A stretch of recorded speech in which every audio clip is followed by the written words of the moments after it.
With respect to the municipal asset management policy that is part of the Village of Grand Manan Asset Management Report 2020, I make a motion that we present this policy or include it in our webpage under the policy section. Heard the motion from Councillor Russell. Do we have a seconder?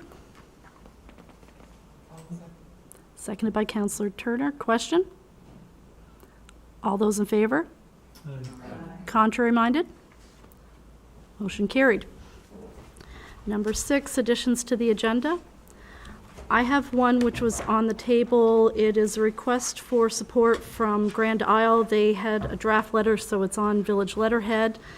And I'd like to add that if there's support for it under 10.7, new business.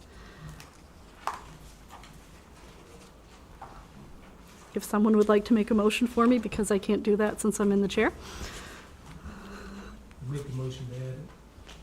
Motion by Deputy Mayor Fitzsimmons. Seconder? Seconded by Councillor Toll. Question? All those in favor? Contrary minded? Motion carried. Item number 7, the RCMP report.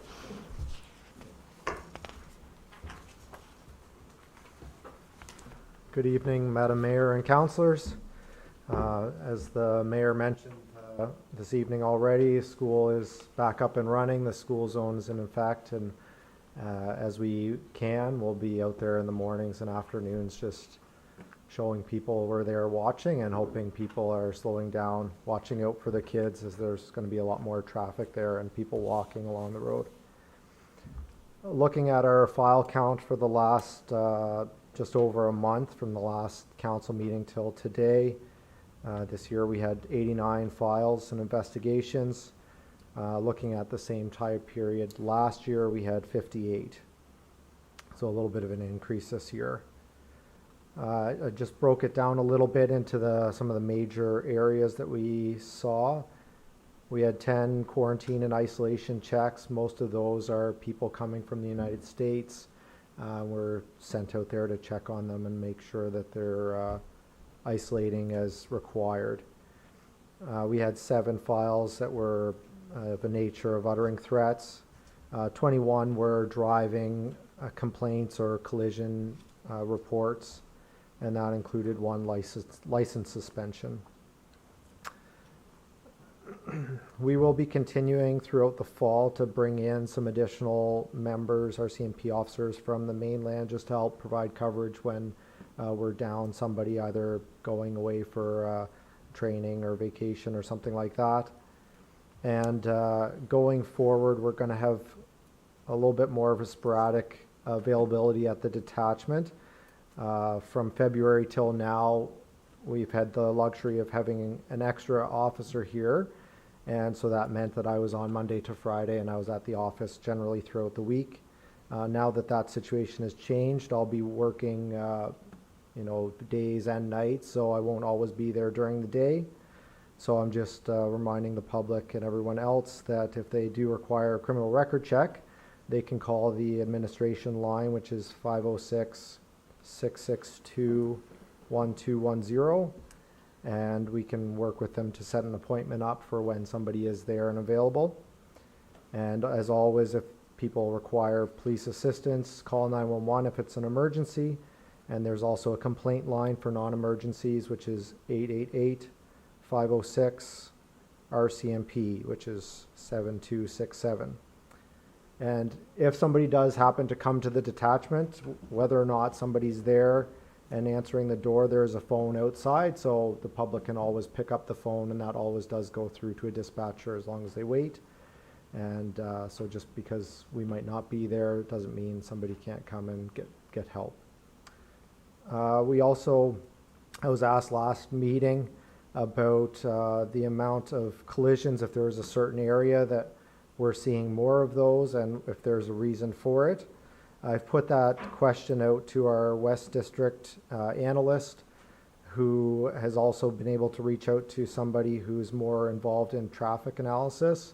And so they're going to be looking at that hopefully this week. And I've asked them, if possible, to have that information before next meeting. But if it's required before that, I can get contact information for whoever needs that, and I can forward that off to them as soon as I get it in. So, and if there's any questions.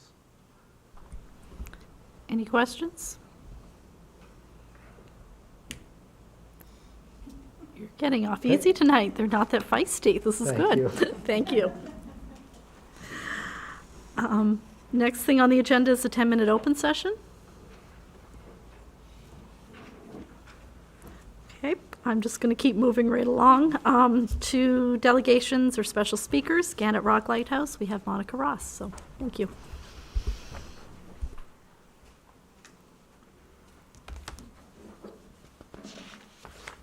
First, I would like to thank everyone for inviting me to be a guest speaker. My name is Monica Ross, and I would like to introduce two of my team members. They're on Skype here, Dr. Sonia Jackson, and I don't know if she's there. Somebody's waving? Okay. And then Shane Ho. Dr. Jackson is in charge of the grants and marketing, and Shane is in charge of our marketing and research. Gannett Rock is crumbling before our eyes. It's sad. This is a loss of our heritage property, a piece of our history, and tourist revenue. The reason why I am so passionate about this project is that I come from a long line of lighthouse keepers, including my grandfather, Ashton Fleet. He was an assistant keeper on Gannett. He was also a keeper on Southern Head and Duck Island. My great-grandmother, Rhoda Nelson, was a keeper in Seal Cove, and my uncle Forrest Wilcox and my cousins Roger and Andrew Maker were also keepers on Gannett. My parents, Jennifer and Percy Ross, moved to Ontario when I was 2. I grew up spending my summers on Grand Manan with my grandparents. Grand Manan is home to me. I have always had a fascination with lighthouses. I guess it's in my blood. I came back to visit with a few friends in August. I had the great opportunity to see Gannett up close for the first time. Matt and Heather Lambert actually took me out to see it. They were great about taking us for a tour. It was an amazing experience to finally get out there. Unfortunately, it was one of those bittersweet moments. It's such a beautiful lighthouse, but it's completely falling apart. Matt and I got talking about restoring the light, and it sparked something inside of me. I knew I was the one to spearhead this project. It's very important, and it's a loss of our history if we don't do something now. Here's what I am proposing. I would like to restore it back to its former glory and then some. I would like to turn the light into a museum and a gift shop for visitors. I would also like to turn the house into a high-end extreme boutique retreat and restaurant. I have a team that have been working with me on this project, including the two I introduced to you. An accountant who works for the City of Moncton, who would also be on the board of directors. A lawyer from Riverview who is also on the board for Cape and Rage, so he is very familiar with what I'm trying to do. I also have support from local businesses on Grand Manan, including Matt and Heather Lambert. I would also like to include as many businesses as possible from Grand Manan for completing this project. So it could be, for Grand Manan to have some work as well here for this project. I've been speaking with several people from the museum and Chris Mills, who was also a lighthouse keeper on Gannett. He would like to see the light restored. He has also provided a lot of information and pictures for us, and he's willing to help in any way that he can. This would be a 5-phase project. First, we would need to do a feasibility study, hopefully to be completed this fall. Due to weather, we would like to start phase 1 right away. Second would be acquiring funding and beginning marketing efforts, starting this winter so that we could be ready for the spring to start on phase 3. Phase 3 is fixing the structural issues, based on the reports from 2 structural engineers, which we've been in contact with. They are providing us with proposals for this part of the project. We already know that we need to build a lift docking system so we can safely bring people on and off the rock. Phase 4 would be fixing and restoring cosmetic and interior issues. Then Phase 5 would be running the boutique retreat and museum to generate ongoing revenue for Gannett Rock. This is what I need your help with today. Number 1 is support from the town and permission to move forward with Phase 1 of the project. We cannot go any further until we can get a feasibility study done. Number 2, we would like you to ask the Coast Guard to transport the initial team to conduct the feasibility study. Number 3 would be to ask Transport Canada if they would be willing to sell Gannett to the town of Gramanan if we go forward. And number 4, once we've determined the viability and costs associated with the restoration, we will come back with a full plan and ask your support to purchase Gannett from Transport Canada so that we can lease the land and lighthouse from the town of Gramanan for a period of 20 years with the option to renew after 20. I have given you all a document that outlines in more detail our plan. I appreciate all of your time today, and I thank you for listening to my proposal. I think this would be a benefit to everyone on Gramanan, and we're saving a piece of history. Does anyone have any questions? Thank you for the presentation. Any questions?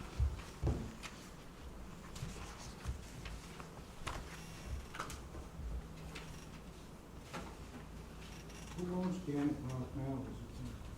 Is it federal government? It's actually DFO that owns it currently. We just found that out today, actually. We've been kind of roundabout of who actually owns it at this point, but it is Okay. DFO. And what are DFO's plans with it? Nothing at this moment. They're not doing anything with it. It's just sitting. Is it not being used right now as a point when you're out fishing? Do they have solar panels up there and they have some kind of beacon set up there, so they still Yes. have some kind of, yeah? Yeah, they're using the beacon with solar panels currently, but that's all. There's no maintenance being done to the light or the house or anything at this point. Just the maintenance that would be done to keep those. To the beacon, yeah, yeah. Which we would want to keep going, obviously.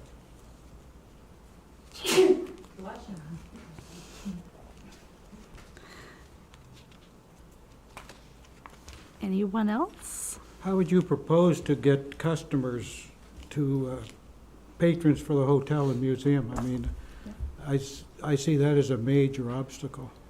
Well, of course, weather, we always have to worry about weather, but we would have Matt and Heather Lambert are willing to help bring people out with the proper docking system. We would make sure that people are able to get out there safely. We would have stairs that would be steel stairs going up the rock with some kind of a foundation around the stairs so that it's safe going up the rock. We would make sure that if the weather is bad, obviously Matt's not going to take anybody out. So whoever's going to go out and stay on that light, they're going to know. It's dependent on weather. If the weather's not good, we have to wait another day or, whatever it is to get them out there. So there will be a little bit of an obstacle with weather, but that's the only thing. If I'm just, I'm not a counselor, remove me as a counselor, I'm just a Gramanan. Yeah. I'd like to go to Gannett Rock for the day. Yeah, Is that available to me? absolutely. Absolutely. As long as Matt is going out and back? Yes. Our thought is for there's a helipad there. We do want to get it sturdied up. I believe it hasn't been looked at, of course, for 20 years or so. So we do want to make sure that that is fixed up, that down the road, we would like to have that as an option for bringing people in as well.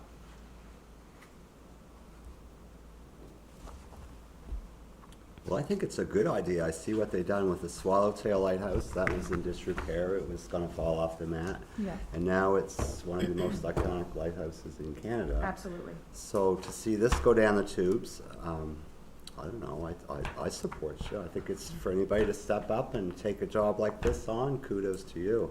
Thank you. Is there just like a Coles Notes version of how Swallowtail came to be from DFO to Village to where it is now? Like a 2-minute? Does anybody have that info? It should have been DFO or Transport Canada Coast Guard, one or the other.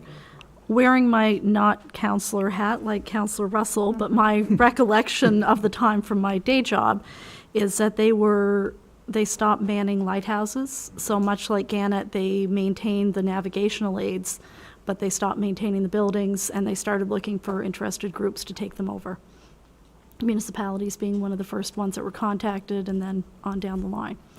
But I think at that point, the slight difference that I see with this is that they were reaching out for people to take over the property versus reaching out to them to acquire it. And I'm not sure how those two things line up. Right. Has the village been approached by DFO to take over Gannett Rock? Does anyone know that? I didn't hear what you said, sorry. Has DFO approached the village to take over Gannett Rock?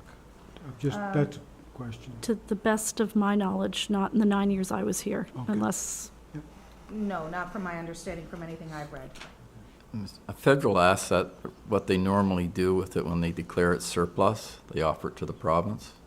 If the province has no use for it, then they'll offer it to the municipality. If the municipality doesn't step up, then it goes to the market. When Swallowtail come up, being it was Swallowtail, it's, it's what Grand Manan people, or what you see first when you come to Grand Manan. The village bought it for a token amount, I believe. I don't think it was market value or anything. Can't remember that. But that's how they dispose of assets. They keep it in-house first if they can. Do we know what DFO's status of the lighthouse is now? Is it declared surplus? I believe that's actually what it is it not? Yes. It has been declared Yes. surplus, but they haven't approached No, the province or anyone yet to? not yet. You don't know what their plans are in that area? No, we haven't Okay. been able to find out what they're Oh. gonna do with it. It's just basically sitting there right now. Okay, thank you. any other questions? I'm wondering if they consider the lighthouse surplus but not Gannett Rock because they have the beacon there, if that's maybe what's holding up that, the offers to transfer or whatever is because that beacon's there, but not that that's necessarily an issue, but I'm just wondering if that's why they haven't offered to sell it to the province or the municipality. And again, that would still be maintained. That's not going to go away, so the hope is that we can just fix the light in the house and bring it back before it disappears, because then it's just gonna be a beacon. So if there are no more questions, then we would either need a motion to allow the group to proceed with Phase 1 to give our support, or not, I guess is where we are at this point. Yes. I guess the question I have is, why do you need village support to go to Phase 1? I don't quite understand that. Because I would like the village of Grand Manan to actually purchase Gannett Rock, and I would lease it from Grand Manan. Yeah, So no, I it understand stays- that. That's, Okay. yeah, that's down the list a little bit. But you just can't go to DFO and ask permission to do a feasibility, or do you even have to ask anyone to do a feasibility study? I would assume because it's Gannett Rock, we would have to get some kind of approval to get out Yeah, to Gannett Rock. Okay, yeah, yeah, Yes. that makes sense. Was this something that the property committee should be looking at, or no? Not our property, yeah. We have contacted structural engineers. They've did proposals for us, and they have worked on Gannett Rock 20 years ago, so they're very familiar with it. They have the equipment to do everything that needs to be done to create this feasibility study. And that'll be something that I will be personally paying for to make it happen.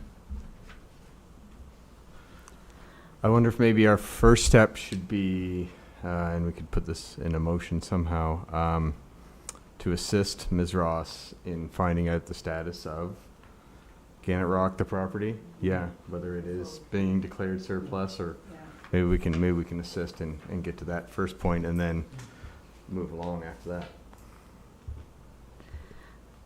So I understand that was a motion by Counselor Boyd. We can call that a motion, yeah. Esme will make it sound good. You heard the motion. Do we have a seconder? I'll second that. Seconded by Counselor Toll. Question? All those in favor? Aye. Contrary minded? Motion carried. Thank you. Okay, moving on to 10-1, it's PAC, new members, Counselor Green. Thank you. We've approached 3 people that were identified as potential PAC members. One said no, the other 2 agreed. So with that in mind, I move that Council appoint Susan Ballantyne as a board member, her term to expire on January 1st of 2022. And the second one is Kirk Cheney as a board member, term to expire January 1st, 2023. So you heard the motion by Counselor Green. Do we have a seconder? Seconded by Counselor Greenlaw. Question? That, if this goes through, that would make 5 members. So does that automatically make one of a seat open for another counselor? We have 1 vacancy, and because there are 4 members of the public, we have 1 counselor now, Jordy Layton. We could have a second counselor, or we could see if anyone else comes out of the bushes and wants, a member of the public that would want to fill that duty. Any other questions? Yeah, based on past experience, what's a good number to have? Is it 5? Is it 6? I'm not familiar with it, so. Personally, I'd like to see the committee fully manned, or personed, excuse me. Didn't mean to offend anybody. Okay. But it would be best because that allows for people that are sick or on holidays or away or whatever, just can't make a meeting, that you can still conduct business. But 5 is a decent number, but 6 would be better in my opinion. How do we get to 6 then? Are you volunteering, Councillor Russell? Absolutely not. Thank you. I'm having quite a lot of fun with my other duties. I'd like to see a little bit of representation, like from maybe the younger generation. I would be willing to do it if they want another person. But I don't have to do it if you can find a younger person who can do it. You're young. The only other opening on the PAC, if we appoint someone today, their term will expire January 1st, 2022, 2024, excuse me. Now, because a third expire every year, and at 6, that's where we begin. Okay, I'm not sure where we are right now. We have a motion on the floor to appoint 2 new members of the PAC, and we have a potential third person that's interested. I don't know if we want to deal with that tonight, or if we want to, so I'm looking at you, Councillor Green, because it's your motion. Let's vote on the motion made, and I'll make another motion as soon as we're done with that one for Trish, if you want to be there, if that's the desire of council. Yeah. Okay, so we're going to deal with motion number 1. I hope everybody remembers it, because I don't want to have to repeat it. All those in favor? Aye. Contrary minded? Motion carried.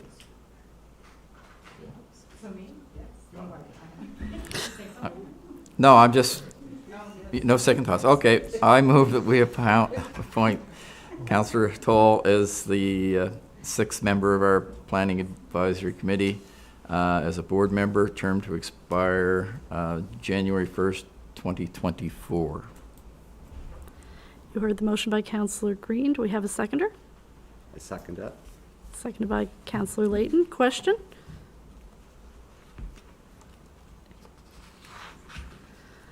All those in favor? Aye. Contrary minded? Motion carried.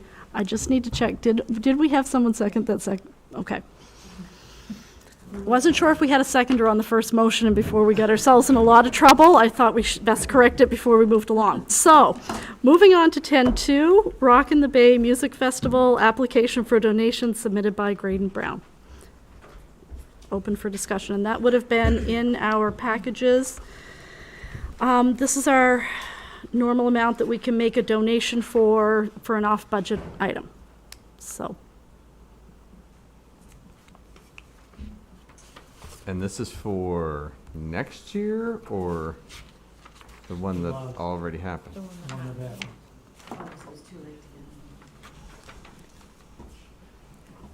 I make a motion that we accept the application. heard the motion by Councillor Russell. Second, do I have a seconder? I'll second it. Seconded by Councillor Brown. Question?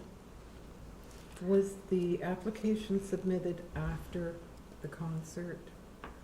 That's the only thing I kind of have an issue with. Yeah. And the application looks to me to be non-complete because there's no budget numbers. It just said, you know, it's basically as to what it cost, what they made. I mean, that just got 0 in there, and that's probably not an accurate number. And the total funds required would be more than 200.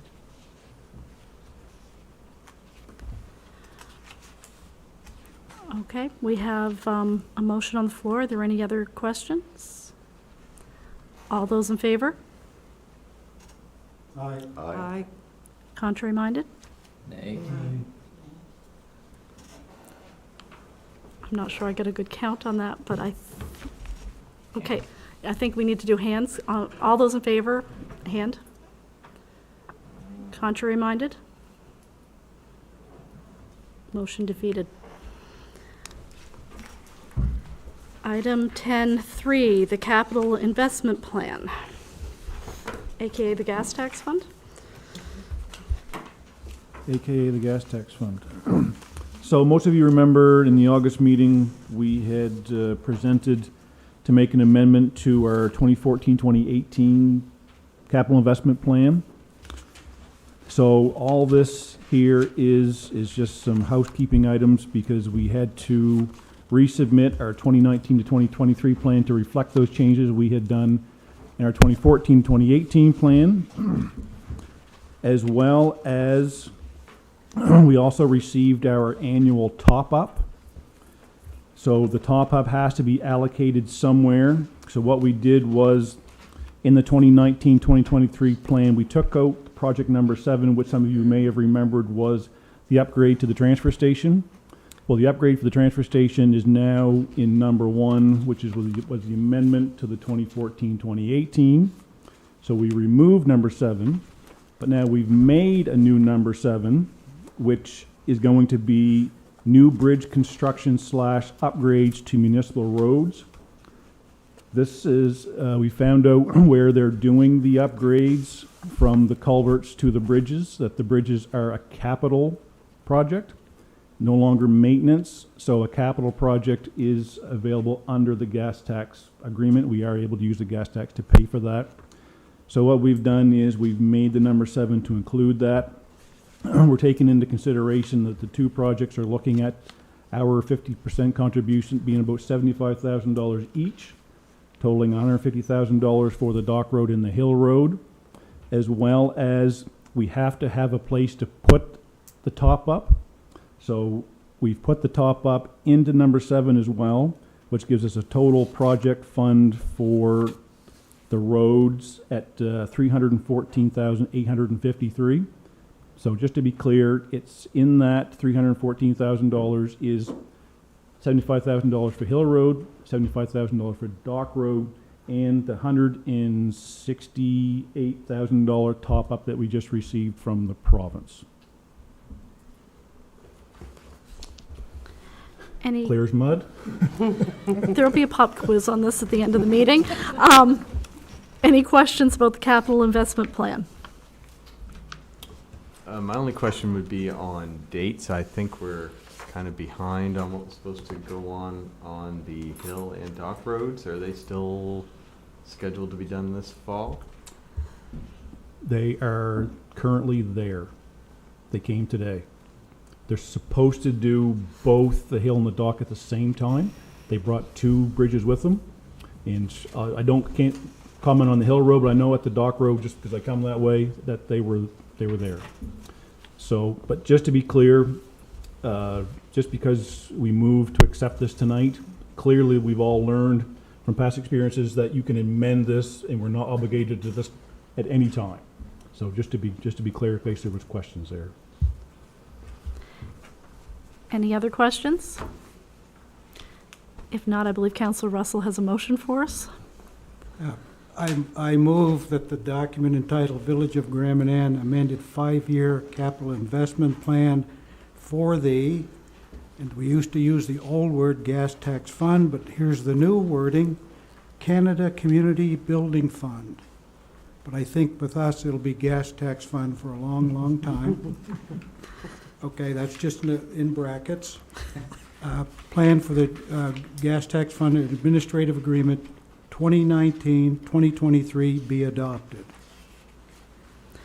You heard the motion from Councillor Russell. Do we have a seconder? A second. Seconded by Councillor Brown. Question. All those in favor? Aye. Contrary minded? Motion carried. All right, I'm going to take a break.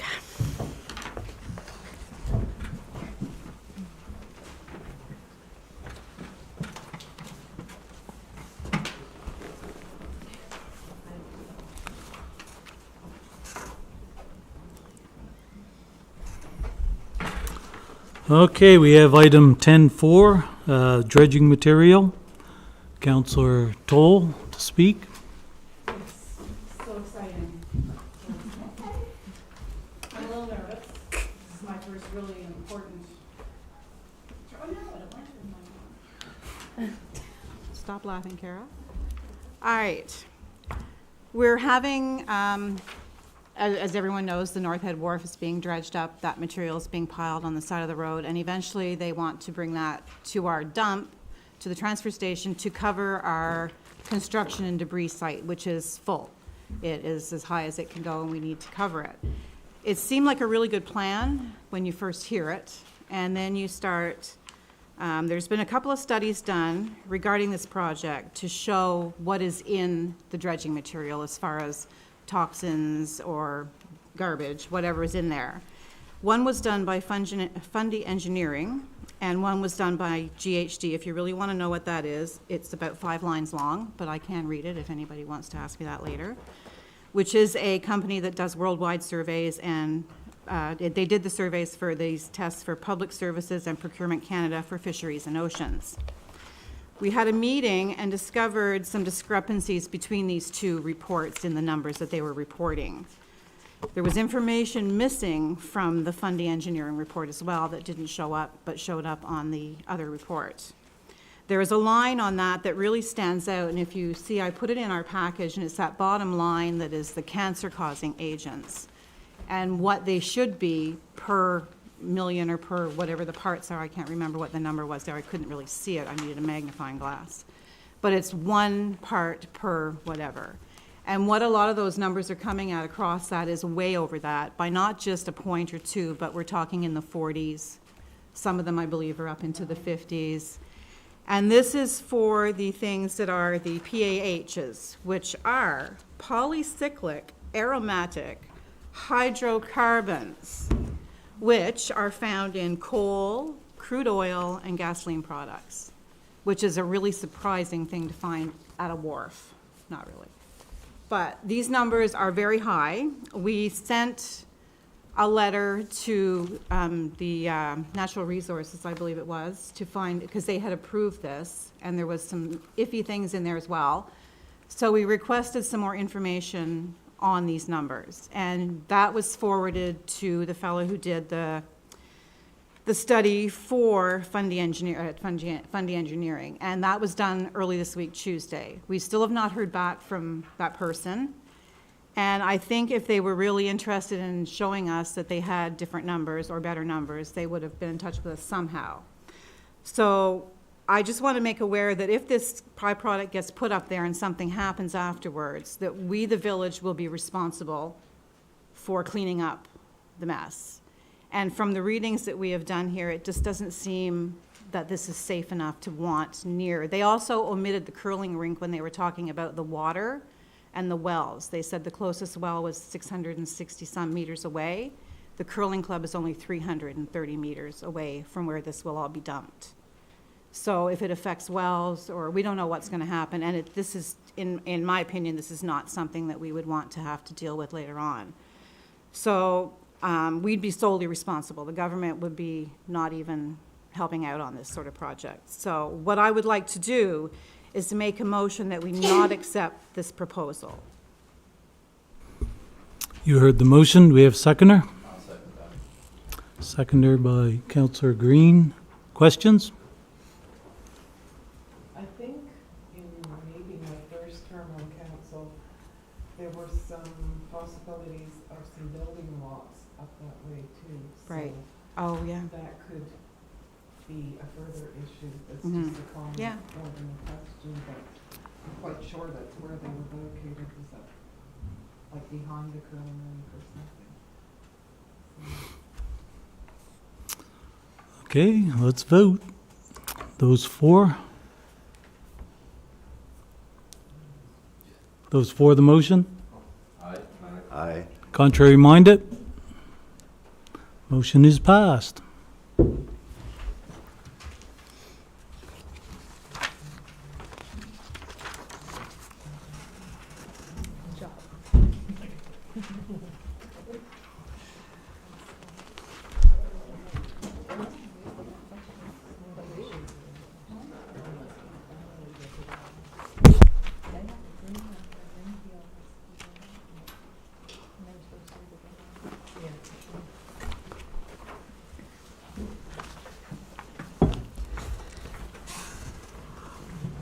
Okay, moving on to item 10.5, review of insurance policy, investments and banking. Councillor Russell. Hello again. Sometimes I say we and sometimes I say the village. That's the same group. When I say we, it means the village. Right now, we have a municipal insurance policy with Frank Gowan and Company in partnership with Manan Insurance. It's a very broad insurance policy, covers our buildings, vehicles, legal fees if we're sued, and many, many other things. And also includes some counselor and staff accident benefits. At the present time, we have investments with Scotia McLeod.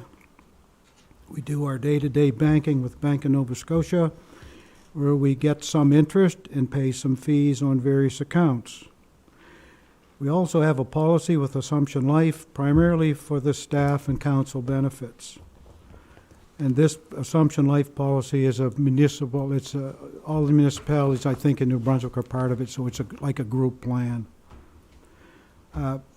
When we met with the Sophie from Beers Neal, it come up that we haven't really reviewed these lately, and it might be a good time to sit down and go through each one of these to make sure what we have and we're getting the best benefit for the village. So I make a motion that the village meet with each of our suppliers, our benefit supplier, insurance, investments, and banking suppliers to ensure we're knowledgeable of the services that we are getting at our best benefit. Heard the motion by Councillor Russell. Do we have a seconder? I'll second that. Seconded by Deputy Mayor Fitzsimmons. Question. I don't think it would hurt to look at other options as well, because usually with insurance, there are groups that are geared to specific areas like churches, municipalities, businesses, or whatever. And I don't think it would be untimely to look at some of those as well. Yeah, I agree.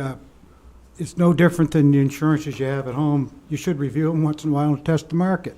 Same with your investments. You should review them every year. Same with your banking. I mean, we should be doing the same thing at the village that we do at home. The particular company we're with now, this Frank Gowan, they specialize in municipal insurance plans. So it is unique. You know, they are the specialists in Canada with municipal, but we certainly will have a look. We can certainly test the market, but I think we need to meet with these particular people now because they are our carriers at least until January. But I think this fall we certainly can entertain looking around. Anyone else? All those in favor? Aye.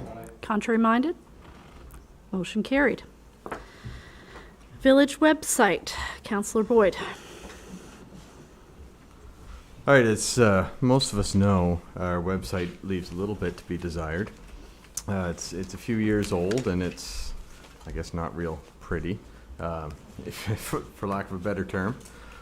So I took upon myself, after talking to the mayor and CAO, to get some quotes and kind of look at upgrading the website.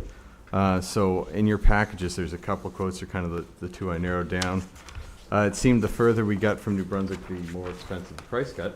So what we've got here, there's a quote from Sarah Cole, who is currently the administrator of our current website.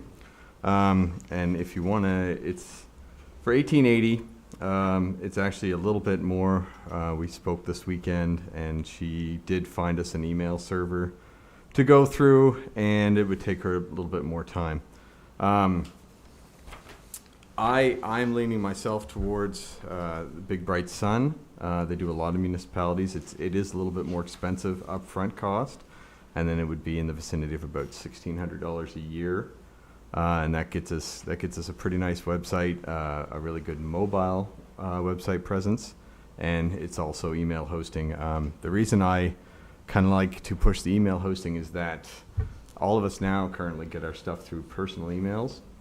And if we do something through the village, then if there's ever an RTIP request, then it's all on a cloud or a server, that stuff just goes and nobody's going to come and take our own phones and our own computers and things like that. So anyways, you guys can have a look at those. I can answer any questions you might have on them. I'm not suggesting that we choose one tonight.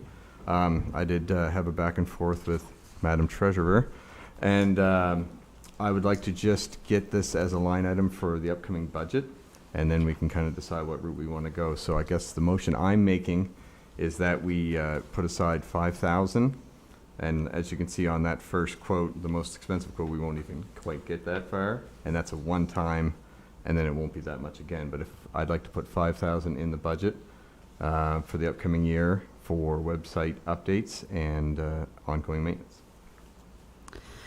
You heard the motion from Councillor Boyd. Do we have a seconder? Seconded by Councillor Greenlaw. Question? I have a question. I guess, do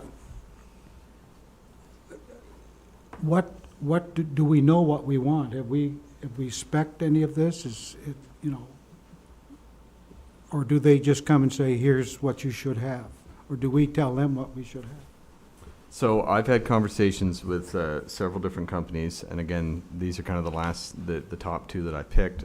Sarah, because she's the current administrator, and Big Bright Sun, because I had a little bit of dealings with him when I was on council in St. Andrews. And I just he went over our current website, and basically I told him we want a refresh and a renew and a better mobile presence. And so we had a couple of conversations and a couple Zoom calls, and he showed me some templates, and then I can get him online, and we can do that as well. And I can get you a list of websites that he administers, and you can kind of go on and see what you like. It's a pretty professional, kind of savvy-looking setup, but certainly open to options if we want to go different routes. Do we have some type of contract or subscription with whoever is looking after it now? There is a website bill we get every year or two, I think. That's just for hosting. Is that just for It's hosting? not through Sarah. Okay. We can shut that off. Oh, okay. Yeah, with the hosting fees, if we shut down the current website we have now, those hosting fees go away, and then hosting fees would go to Big Bright Sun, which would be $400 a year is the hosting fees with them. Sorry, I say him. I dealt with a fellow named Serge there. I like to steal a bit legally, but have any of the municipalities around here recently updated their servers, and what did they, and who did they go with and why and all that type of stuff? Town of St. Andrews goes with Big Bright Sun, and they just did a huge overhaul on their website. And it's, like I say, I welcome anybody to go online and check it out. Again, I can get you another list of the stuff he does. It's what the big draw with Big Bright Sun is that if you're a tourist or you're anybody that wants, we all live on our phones now, right? So our current website, if you go on that, it's formatted for a desktop computer, where if you do a mobile format, now you'll still have a great desktop, laptop setup, but then you can pop on your iPhone or whatever, and it's still really good content. It's very easy. It's all drag downs, and you can look up stuff for tourism and things like that, plus policies, bylaws, and all the like that. Counselor Turner? Yeah, I was going to mention the mobile friendly, how important that is these days. And we just did our website at work. And the quote from Sarah Cole seems more like an upgrade of an existing sort of a brushing up of it. This one involves more, like it sounds like we would be looking at like search engine optimization, that kind of thing. And the migration of existing content. So it sounds like there would be a shift to a new website, same domain kind of thing, but more comprehensive. And without the 1-year support, which isn't in the other one, they're actually quite comparable cost-wise. Yeah, that's right, and that's and that's an ongoing. Again, I mean, like everything, prices will probably increase every year, but we can keep subscribing to that every year, and they will do training with Esme or anybody that wants to do add-ons here as well. So, like I say, we can do a little bit more research and I can show you guys some different products, but I just want to get it into the budget so that maybe if we can get it approved, then I can let one of them know and they can start work and we can get it maybe live for 2022. Counselor Russell? These two quotes look a little bit like apples and oranges to me, but if Ms. Cole was approached with this list, could she supply this? Has she been approached? They look totally different to me, and I have a little concern there that, we're just leaning to one supplier here. I think we've got to be open to other suppliers. Yeah, for sure. They got to have a common spec, I guess what I'm saying. So Sarah is just kind of an individual doing it herself. I'm sure she can do a lot of this stuff, but this is just something she kind of does part-time, where Big Bright Sun it's their full-time web design firm. This is what they do. I'm sure Sarah can, and I can talk to her. We've talked about a few different things. But I expect the cost will increase on hers quite a bit more because it's going to be more time consuming for her. Any more questions? I think that, we have asked them sort of what they would bring to the table. So I think that technically we had offered her the opportunity to offer these things. So, I don't think it was a matter of saying we only want this, this, and this. So the fact that she didn't kind of makes me sort of leery of whether not that she can or can't, but that she wants to go as deep as this other one. And like I said, at this time, what I can do, if we pass this motion, is get you guys a list of websites that they both administer, so you guys can kind of go on and have a look and see what they do and how they look and go from there. Like I say, I've been back and forth with almost a dozen people that, like City St. John and City Fredericton, they all have in-house IT staff and people that do their stuff, so obviously they weren't interested in doing ours. So then I went to smaller municipalities and saw who they were with, and like I say, this Sarah has done municipalities in the past other than us, and so has Big Bright Sun. So I wanted to give Sarah the chance and talk with her because she, I think, is local. And she's got our first one. So that's why I kind of brought, so basically what we've got here is a web design firm and a person doing it on the side. And like Councillor Turner said, without the support, the quotes are pretty comparable. So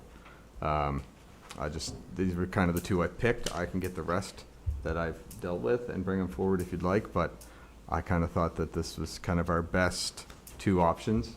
And again, this isn't picking our provider tonight, it's just trying to get the money in the budget for it. Okay. Any more question? There's a motion on the table. All those in favor? Aye. Contrary minded? Motion carried. Item 10.7 was the addition, the request from the Grand Isle. That was on the table when you guys came in tonight. And I'm going to apologize because Lauren and I had miscommunication about my email address, and she tried to send it to me about 2.5 weeks ago, and we didn't quite make contact. So you can all read the letter. Basically what they're looking for is a letter of support from us, which she has drafted for us, which is always helpful. They would like to bring in a doctor to be based at the pharmacy to provide some support there as well.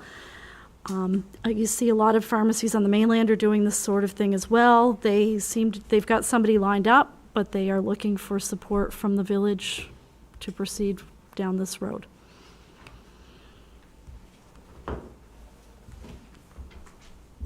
So are you looking for a motion to adopt this letter of support? I would like to do that, yes, if there is support. I so move. Thank you, Councillor Boyd. Do I have a seconder? Second by Councillor Toll. Question? If we have a doctor at a clinic, will that impact our recruitment or leverage for another doctor at the hospital? You know, that type of thing. My understanding, and this is a basic understanding from a conversation with Ms. Martin, was that they have talked to the hospital and they had support there as well, because it would be a different billing type of system, but that's my understanding of it.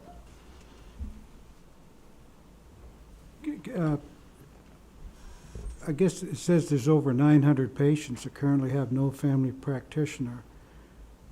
Is that there's 900 patients on Grand Manan that don't have access to 3 doctors and or the 3 doctors, I guess, right now? Is that correct? Are they not taking on new patients there? I've heard that number, so. Everyone is an outpatient. Yeah. Is there 3 of them now, or just the 2 doctors? I believe there's still 3. There's 3. But there had been a longer-term vacation, I think, for a bit. They only have around 500 patients each.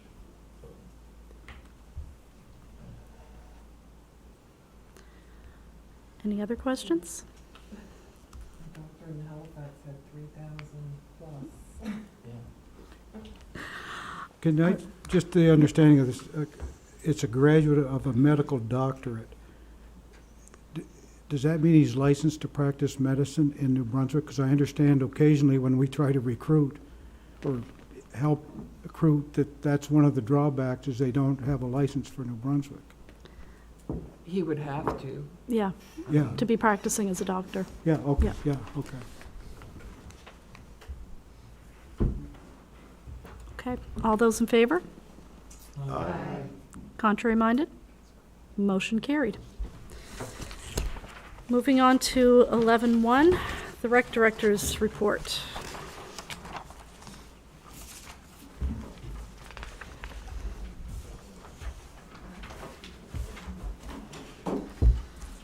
Thank you, Madam Mayor. I guess we're in the pivotal point of the season where we start transitioning from our outside stuff to our inside stuff with a little bit of an overlap, which means the mowing's coming to a close. Ball fields, we only have the co-ed softball league still currently active, probably for another week to 10 days. All the minor baseball stuff has been completed. So it brings us to the arena. The staff went through, and every year before we make ice, we have to what we call clean the slab, which basically means we have a special cleaner where the entire ice surface has to have this special stuff applied to it, let dried, and then it's mopped back off. What that does is it gets rid of any potential for any petroleum products that might be on the cement to make sure that the ice bonds to it. So after that, we had that all set to coincide with turning the machine on. We worked with Umnb Power, who's always been really great with us, whether with opening the machine or turning it off, working around our demand charge. So they were actually in on Friday, September the 3rd, read the meter for us nice and early, anticipating Charlotte County Refrigeration coming over to commission the machine. And unfortunately, because of the rain that we had the previous day, they weren't unable to come. So I ended up being out there till about 7 o'clock on my cell phone with the technician trying to walk me through what valves to turn and what valves not to turn, and working with electrical components as well. Anyway, I think we got through it. We got the machine turned on. It's been currently on for about 10 days. The temperature in there this morning was a nice -6, so in case anyone's having any heat waves, feel free to go in and cool off. Maybe that's where we should have our next Finance and Properties meeting.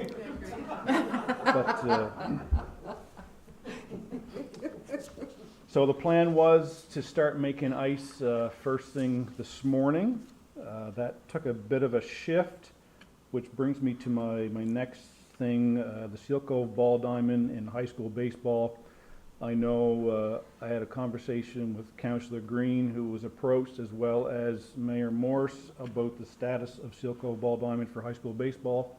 That's been a conversation going back and forth now for a few weeks. It did come to one of our rec committee meetings, and we talked about it, about high school baseball. Last year there was baseball, but they weren't, due to COVID, they weren't able to have any home games.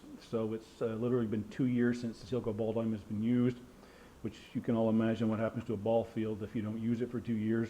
I mean, it looked like a cow pasture. The infield was completely grown over.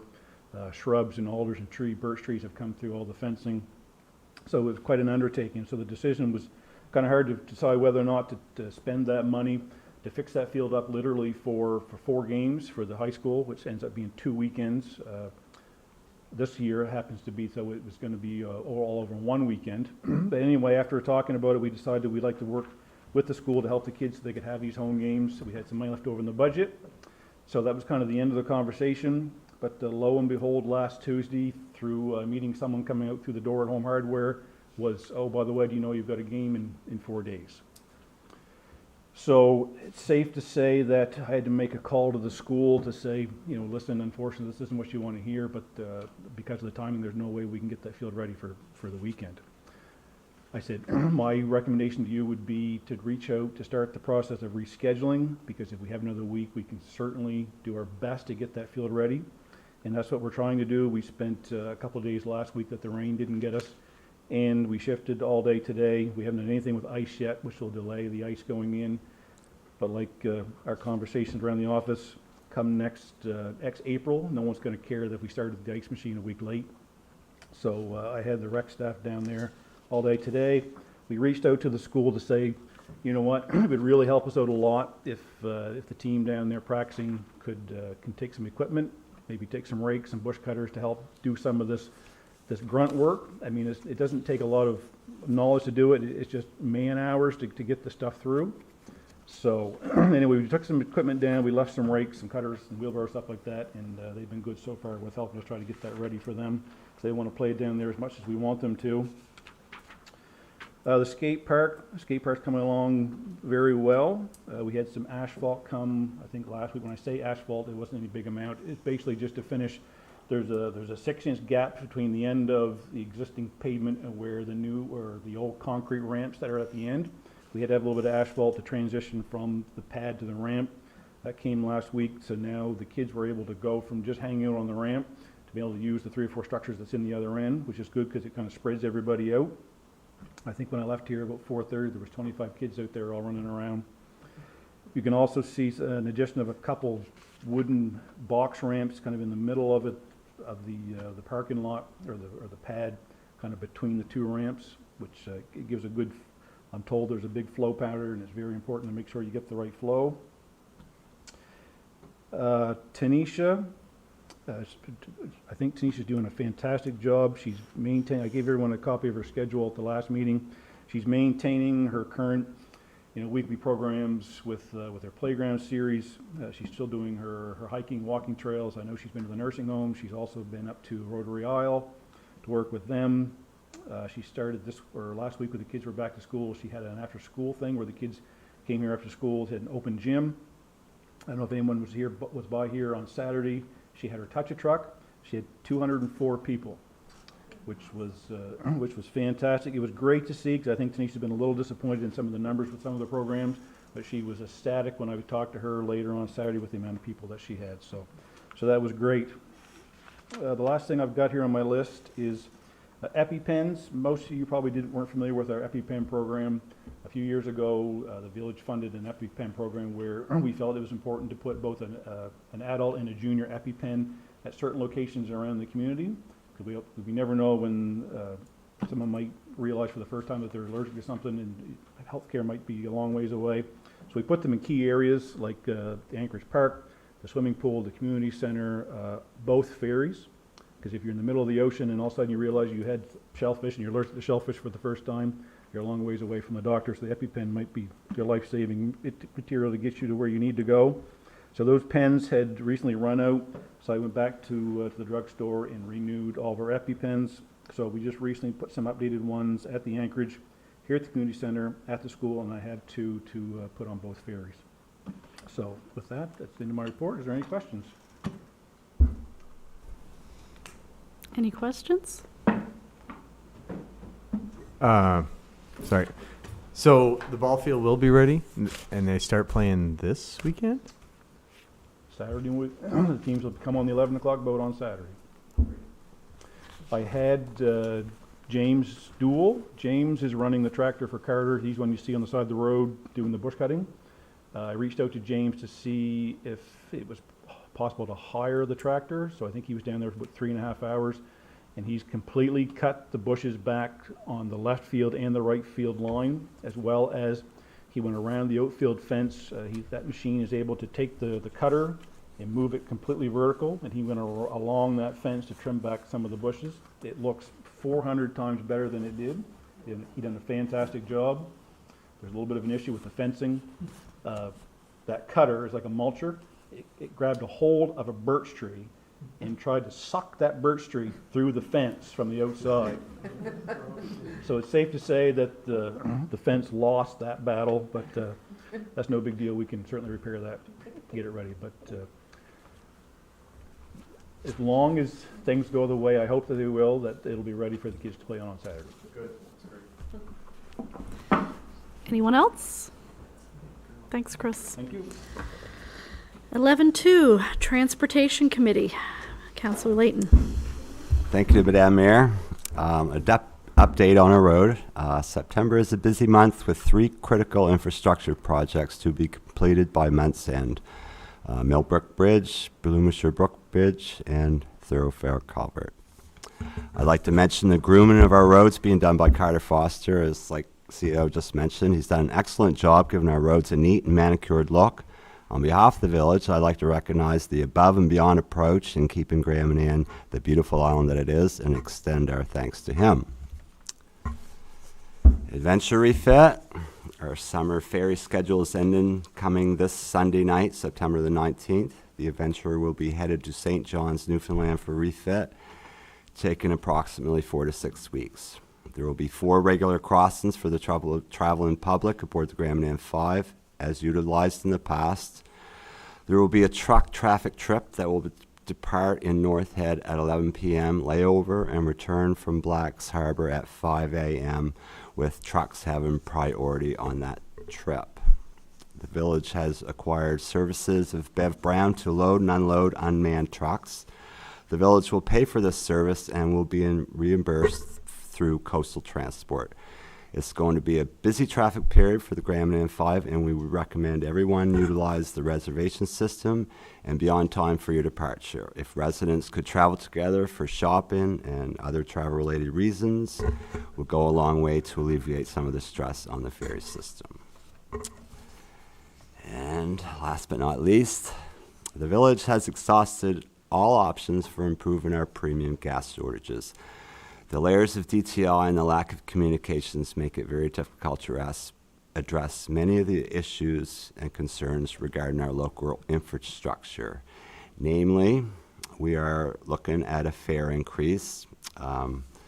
We'd like to see an added dangerous goods trip outside of our regular service schedule. Our highway, although we have had a little movement in regards to the 3 failed culverts, we haven't even kicked the can yet on what needs to be done.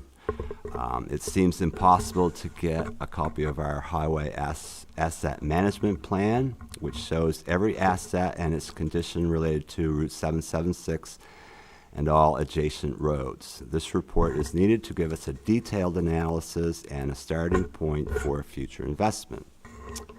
The Poseidon Report was published after the Adventure was built and detailed the trials and errors associated with the acquisition of a new vessel, and would be beneficial to have as we discuss the replacement of the Grand Manan 5. In regards to our airport, there's been no measurable progress made in the last few years. And I believe it would be in the best interest of our village if we have the minister come here and sit with us and discuss the above issues. And I'd like to make a motion to reach out to the Minister of Department of Infrastructure, Jill Green, and extend an invitation to both her and our MLA, Andrea Anderson, to come and meet with Village Council here on Grand Manan and discuss all the above issues. Thank you. Thank you. You heard the motion by Councillor Layton. Do I have a seconder? I'll second it. Seconded by Councillor Brown. Question? All those in favor? Aye. Contrary minded? Motion carried. Oop, sorry. Guess I'm still talking. 12.1 is 12, approval to pay the following invoices. 12.1 under the general operating fund. We have L's Funeral Home, North Head Cemetery repairs for $2,292.70. Beers Neal for the CRA audits of $2,300. Dutchman Contracting, Dark Harbor Wharf, $2,271.25. Dutchman Contracting, Skate Park Asphalt, $24,150. Island Home Hardware, Skate Park Supplies, $6,208.79. And Waterfront Fabricating for Skate Park Supplies, $2,311.85. And I should note the last 3 will be reimbursed through our funding, but this is a money in, money out type of thing. 50% reimbursed, so. I'm looking for a motion to pay the invoices. I'll make a motion to pay those invoices. Heard the motion by Councillor Green. Do we have a seconder? Seconded by Councillor Boyd. Question? I have a question. On the Dutchman Contracting Dark Harbor Wharf, the 2271, I understand the project may not be complete. I think part of the agreement was there's a boat out there that was to be removed. And from my understanding, that's still there? Pardon me? It's still there, so I think we should reconsider paying that invoice right now until we get that project complete. I'm Councillor, not sure how to word that. Councillor Greenlaw, would you be willing to amend your motion to reflect that, or? Yes. Okay. Councillor Boyd? I would still second. Okay. Do we understand the amended motion? Do we know that that was part of the original agreement? That was. It's right here in the quote. Okay. Yep. Any other questions? All those in favor? Aye. Contrary minded? Motion carried. So we have nothing under closed session, so item 14.1 is the UMNB Annual Conference. Instead of having an in-person conference like everything lately, it's done via Zoom. It's Thursday nights through the month of September. The first session was on this past Thursday. It was on social media. I sat in on that. It was really interesting. And one of the takeaways for me was a recommendation to do social media training for new councils particularly, and then to come up with a handbook for people who are using social media, particularly on behalf of the municipality, like do's and don'ts, that sort of things that you post, things that you don't. I thought it might tie particularly into when we talk about our code of conduct bylaw, that sort of thing. If there was interest from people, I think it's something that maybe we should look at pursuing in the coming months. That was the past Thursday. This Thursday coming up, it's on building communities. There's one on local governance reform, and the Zoom link comes to the office, and Esme will circulate as they come in as we get going. So that's my little blurb on UMNB, if anybody has any questions. Can I piggyback off your blurb? You sure can. I sent an email out to you guys about UMNB Zone 4 meeting next Wednesday. Due to a lot of scheduling conflicts with many of the mayors and a lot of the councilors and staff, I think we're going to move that to a Zoom meeting probably sometime next week, so I'll stay tuned on that. It's just really hard to get everybody. We tried harder to get in person, but as you know, I'm one of the 2 Zone 4 reps with myself and Brenda Allison from St. George, and currently zone reps are a 1-year term, even though we just got voted in and are on. So we need to have names put forward for the AGM in a couple weeks to, if anybody needs to vote on anything. So I and Brenda are both leaving our names forward, but if anybody else would also like to be on the bill, then we just need to know. But that's what we're going to discuss at probably a Zoom call next week, but I'll keep you all updated on that. Thank you. Anybody else? Okay. With that, our next regular council meeting will be on October 4th at 7:30 p.m. here at the village office, and I'm looking for a motion to adjourn. Make a motion to adjourn. Seconder? Seconded. Thank you.